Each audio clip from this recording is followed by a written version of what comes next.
Hürmetli vatandaşlarım, nöbetki leksiyemizi başlayımız. Leksiye de Sıdık Rozi. Amerika Qo'shma Shtatlar zo'r miqdorda harbiy qurol yarog' yo'tkab bir cho'ng ish qiladigandak ko'rinadi. Mavzuli xabar 3-oyning 9-kuni Dubai torbetida e'lon qilinib, shu kuni Vanbi torbetiga chaplandi. Shu yer vaqtda 2015-yil 3-oyning 9-kuni Latviya Cumhuriyetining poytaxti Rigada Amerika Qo'shma Shtatlar davlati Baltiq dengiz bo'yiga 3 davlatga 100 xildan ortiq harbiy aslahalar o'tkazib berdi.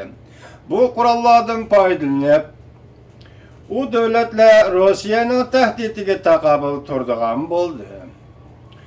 Amerika Qo'shma Shtatlarining bu harakati deydi Dubai torbeti Amerika Qo'shma Shtatlari bilan Rossiyaning Ukraina vaziyati bo'yicha qarshilashishni kuchaytirib o'tishi mumkin.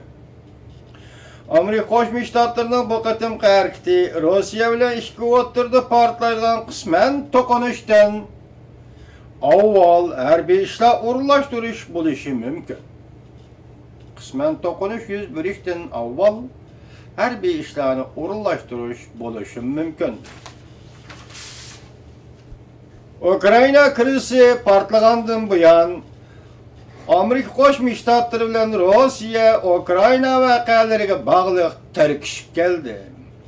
Amerika Qo'shma Shtatlari boshchiligidagi G'arb dunyosi Rossiyaga zo'r ko'lamli iqtisodiy embargo siyosati yurgizdi. Amerika Qo'shma Shtatlarining Rossiyaga yurgizgan iqtisodiy embargo siyosati vaqti to'shadigan paytlar yetib kelganda Amerika Qo'shma Shtatlarining prezidenti Obama Rossiya qaratgan embargo siyosatining vaqtini yana 1 yil uzartdi. Prezident Obama bunda ko'rsatdi, Amerika Qo'shma Shtatlarining bexatarligi va tashqi diplomatiya siyosatlariga paydo qilingan odatdan tashqari tahdid yana mavjud. Jumladan Ukrainaning demokratik musobaqasi organlar siyosati va shaxsiy hayoti buzg'unchilikqa uchradi. Bu ish tinchlikqa foydasiz. Bexatarlik, muqimlik va Ukrainaning egilik huquqi va zamin butunligiga foydasiz bo'ldi.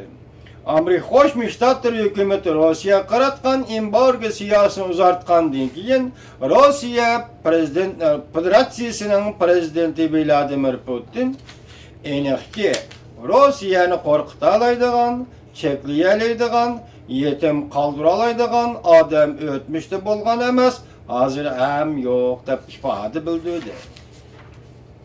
Bu ahvol navbatda Amerika Qo'shma Shtatlari hukumati davlati bilan Rossiya Federatsiyasining munosabatlarini jiddiylashtirib qo'ydi. Rossiya Ukrainaga tajovuz qilib kirdi. Amerika boshchiligidagi G'arb dunyosi Rossiya iqtisodiy embargo yurgizdi. Bu albatta qilish tegishli ish. Chunki boshda aytgandek, Amerika Qo'shma Shtatlari va Amerika Qo'shma Shtatlari boshchiligidagi G'arb dunyosi Ukrainaning demokratik musobaqasiga va uning egilik huquqi bexatarligiga kafolat qilgan davlatlardir.